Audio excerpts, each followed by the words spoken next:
स्वागत है आपका एक और शानदार वीडियो के अंदर। मैं आशा जैन, फाइनेंस कोच।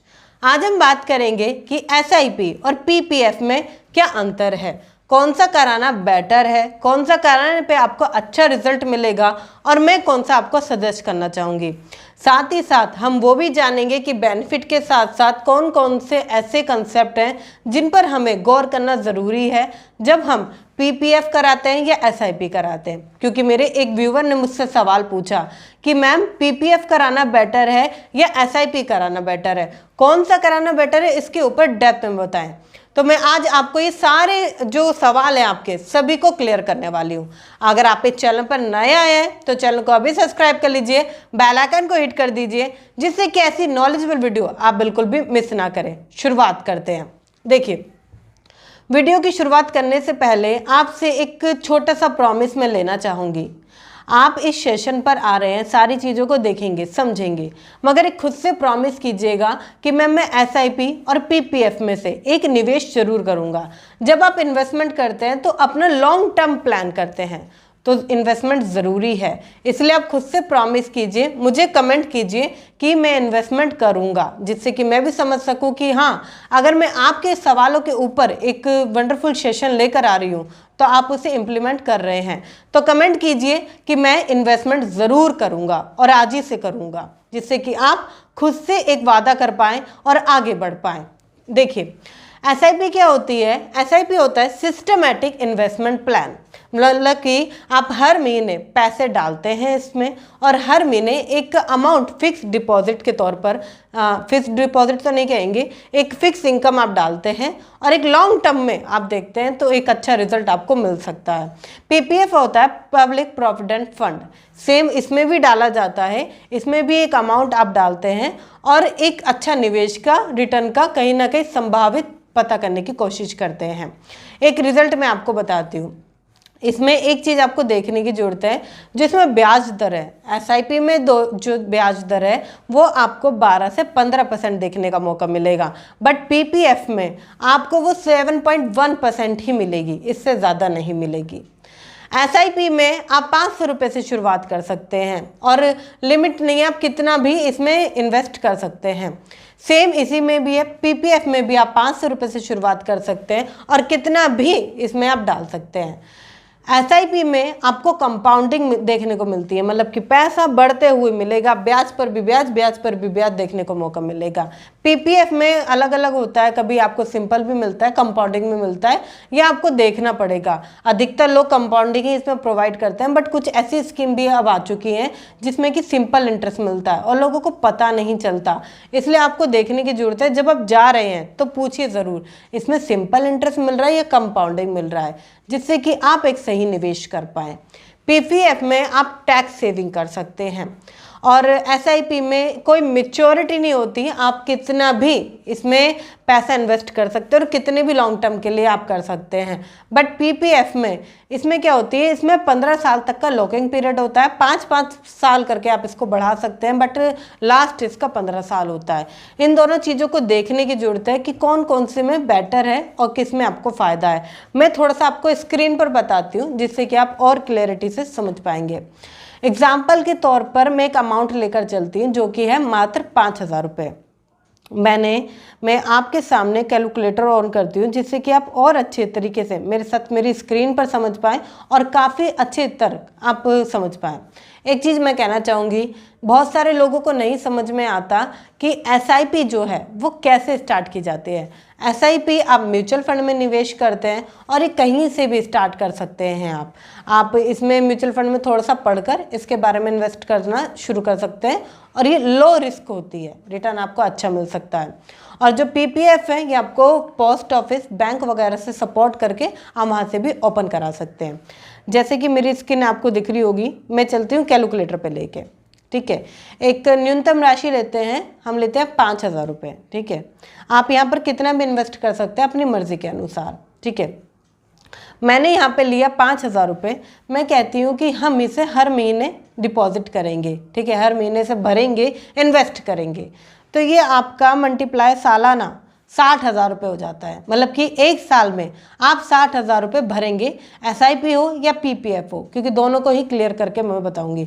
बट एक साल का आपको एक फिक्स मैंने वैल्यू बता दी कि वो 60,000 रुपये है। ठीक है, अब मैं आपको लेकर चलती हूँ अपनी स्क्रीन पर गूगल की ओर, जहाँ पर कि आपको और क्लियर हो पाएगा कि मैं आपको क्या बताना चाहती हूँ। ठीक है, आप इसे सर्च कर सकते हैं गूगल पर जाकर। अगर आप डालेंगे PPF तो आपको क्लियरली एक कैलकुलेटर देखने का मौका मिलेगा और यहाँ पर आप डाल सकते हैं।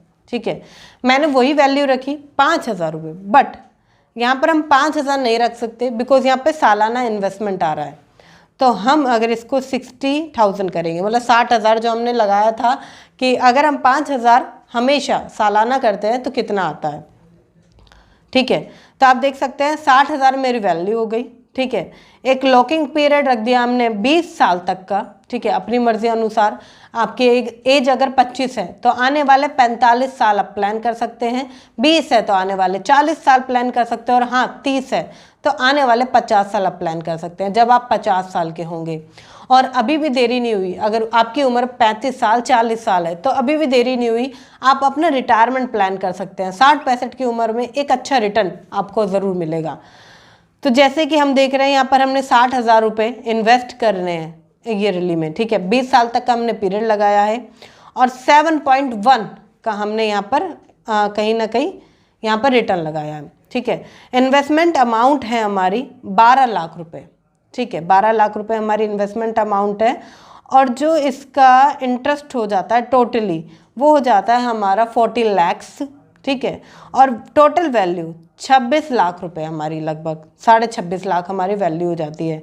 मतलब कि एक जगह हमें 26.5 लाख मिल रहे हैं। इसे नोट कर लीजिए आप कि 26.5 लाख हमें PPF में मिल रहे हैं। अगर अब मैं सर्च करती हूँ आप ही के सामने, इसको कैलकुलेटर को चेंज करके मैं SIP सर्च करती हूँ, सिस्टमैटिक इन्वेस्टमेंट प्लान। SIP मैंने सर्च किया, सबसे पहला ही लिंक मैं आपके सामने ओपन कर लेती हूँ।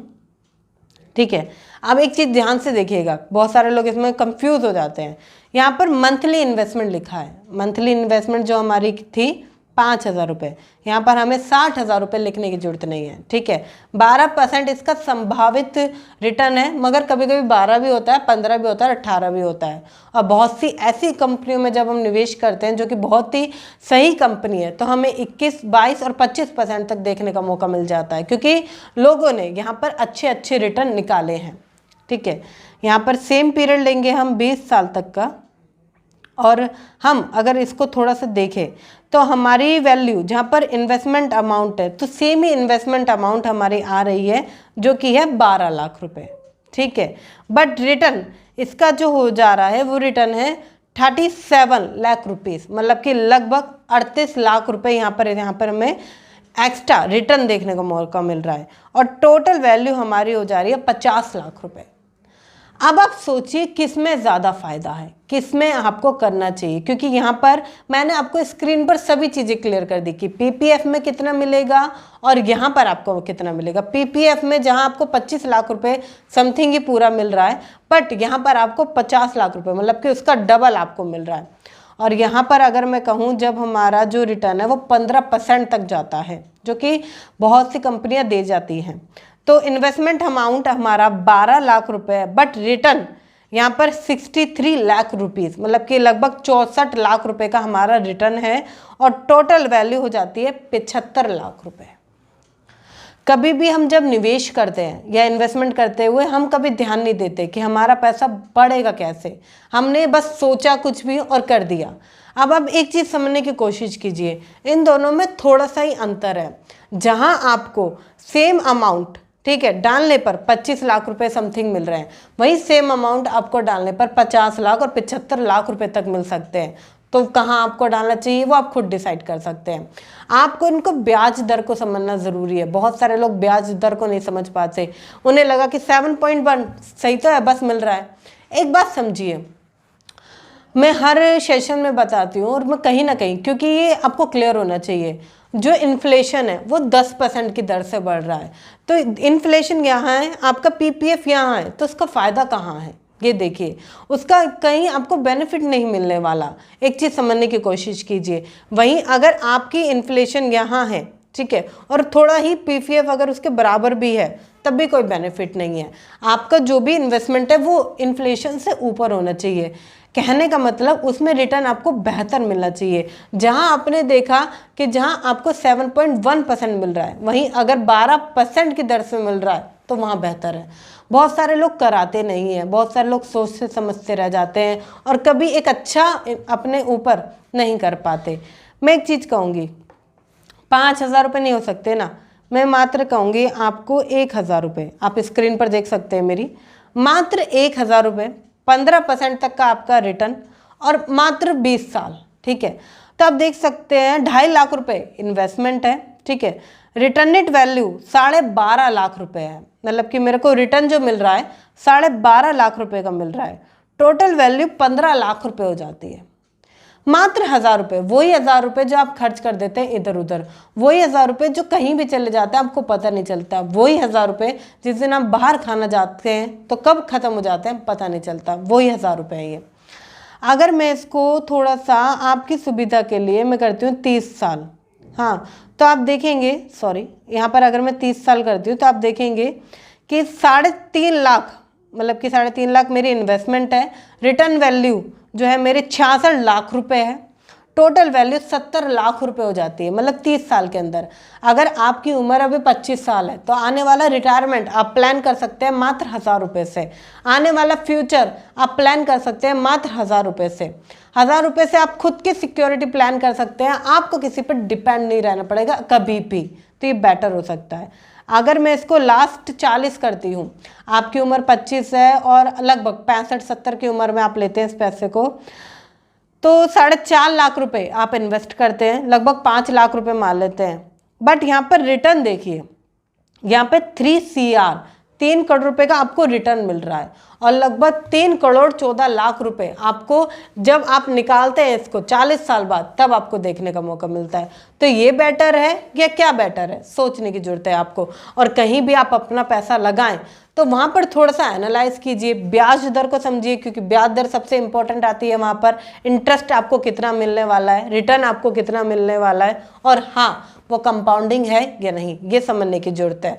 आई होप इस वीडियो से आपके डाउट्स क्लियर हुए होंगे कि आपको SIP करानी चाहिए या PPF कराना चाहिए। अगर आपको और जानना है कि SIP कराने से कैसे आप करोड़पति बन सकते हैं, कैसे 10,000 रुपये की सैलरी में आप करोड़पति बन सकते हैं, तो डिस्क्रिप्शन में लिंक है। साथ ही साथ आप यूट्यूब पर सर्च कर सकते हैं कि 10,000 रुपये की सैलरी से आप करोड़पति कैसे बनेंगे, बाय आयशा जैन। आयशा जैन अगर आप लिखेंगे तो मेरी वीडियो आएगी, वहां पर आप जाकर देख सकते हैं, आई बटन पर भी है। मैंने उसमें आपको क्लियरली बताया है कि अगर आपकी सैलरी कम भी है तो आप कैसे निवेश करके 1 करोड़पति बन सकते हैं और आने वाला कल को सिक्योर कर सकते हैं। तो सेशन को जाकर जरूर देखें। अगर ये आपको सेशन नॉलेजेबल लगा है तो अभी लाइक कर दीजिए, शेयर कीजिए उनके साथ जो कि कंफ्यूज थे SIP और PPF को लेकर, क्योंकि आपका एक शेयर सामने वाले की लाइफ में बहुत कुछ वैल्यू एडिट कर सकता है। और हाँ, अगर आप यहाँ तक आ गए हैं तो कमेंट करके ज़रूर जाएं कि मैम मैंने पूरा सेशन देखा है, मैं ज़रूर आज से ही निवेश करूँगा अपने लिए, क्योंकि आपका एक कमिटमेंट आपको बहुत आगे बढ़ाता है। तो कमेंट करना बिल्कुल ना भूलें। मिलते हैं फिर किसी शानदार सेशन के साथ, फिर किसी शानदार टॉपिक के साथ। तब तक के लिए थैंक यू सो मच।